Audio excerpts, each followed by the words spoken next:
With West Ham.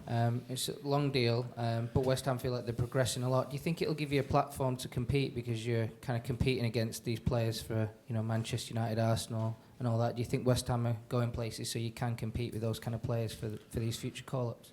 Yeah, and I'm happy at the club, and I think a happy player is a great player, and I've always never come off that page. And like I said before, the club's since I've been there is moving in a really good direction. Kind of the second season we got to European semi-final. Last season won a European final.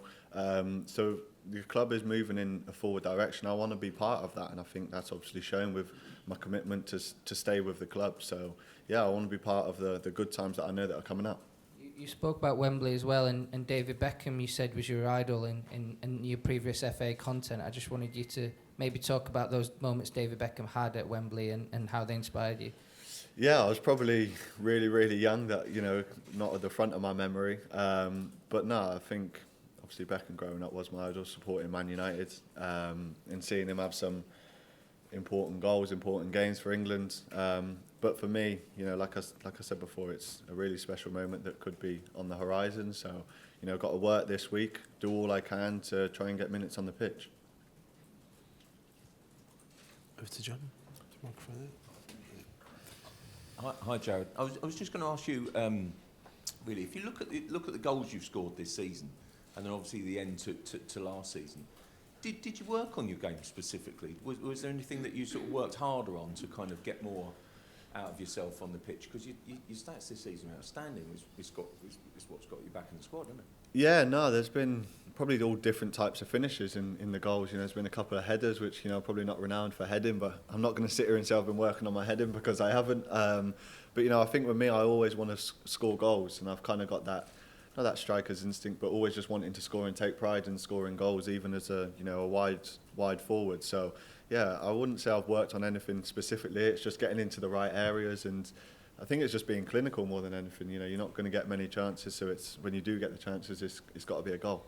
And that kind of disappointment after the World Cup, is that sort of something that drove you on mentally? Is that a massive factor? Because a lot of players will say a disappointment is, can also be a turning point.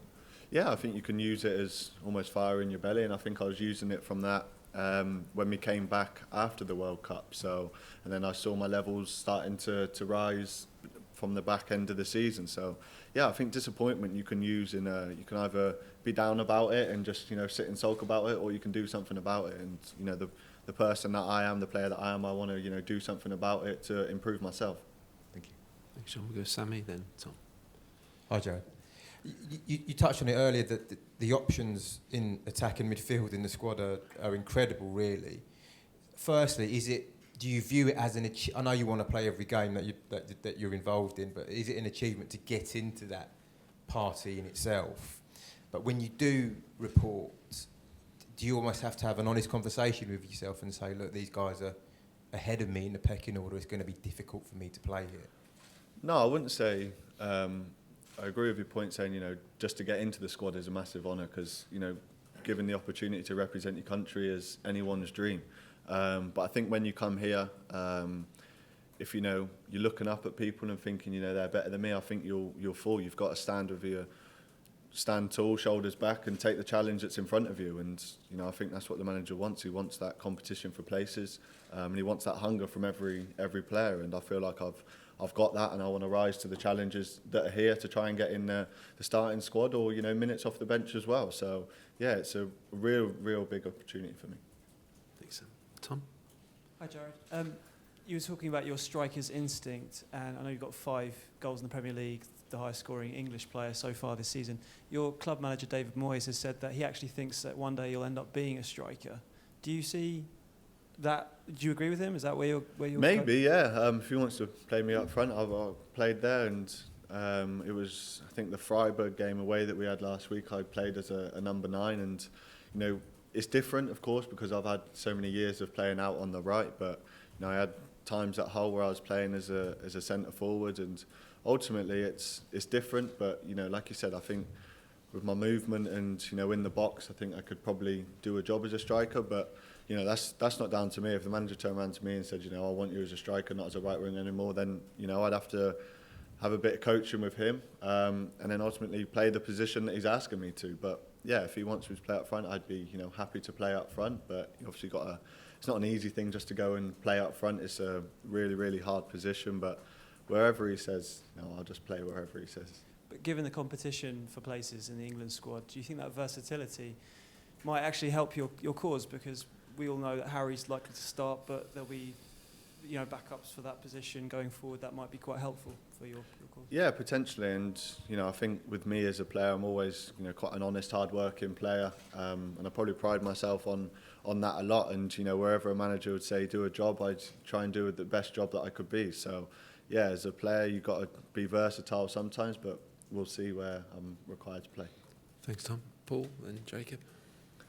Jarrod, I was just wondering, in terms of goals and assists, do you think is that how you're going to get in this team ahead of maybe a Saka or a Foden? Because Gareth said in the past that's the sort of measurement that he looks at the wide areas, sort of goals and assists. Is that something that you're conscious of? Yeah, and I think as a wide player, you're there to score goals and create goals for your teammates. So, it's something that, like I've said before, I've prided myself on, to score goals, and then, not so much setting up goals. I would prefer scoring goals, but, that's, as a forward, that's what you're there for, to score and assist. So all I can do is keep what I'm doing and keep the goals and the assists high. Jarrod, after the game against Sheffield United last week, David Moyes said that if you're going to play for England, then you need to be a player who's going to score goals in big games, and you've done that. So when you're going through in the last minute against Fiorentina, do you remember much about how you kept your cool, what you were going to do, or is it all a bit of a blur? I was probably thinking don't miss because it's the last minute. But yeah, it was a lot of time, and I think it was my first proper chance in the game, and it's late on. I remember just about a minute before, I think we had a free kick and it went out for a goal kick, and then you're kind of prepping yourself for extra time. And then, I saw that space in behind to run into, and it was just about, I had to score. There was no, chance of missing, what was at stake if you scored the goal. And, it's like slow motion, the way the ball that went over the keeper and went into the back of the net. But yeah, that moment of that goal is pretty special. Do you work much at all on the mental side of things about keeping your calm in those moments?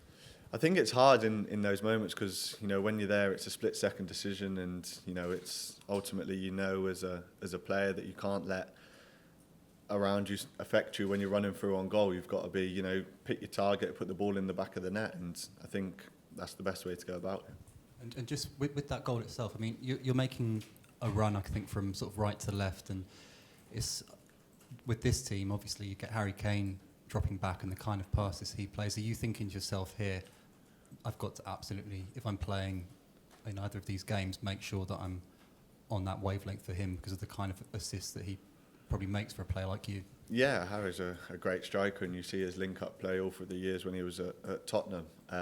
So yeah, for me, there's, I think every game I want to play, I want to score. So, I know that, if I do get the opportunity, there'll be opportunities to score. And again, it's down to me being clinical and taking those opportunities if they do come around.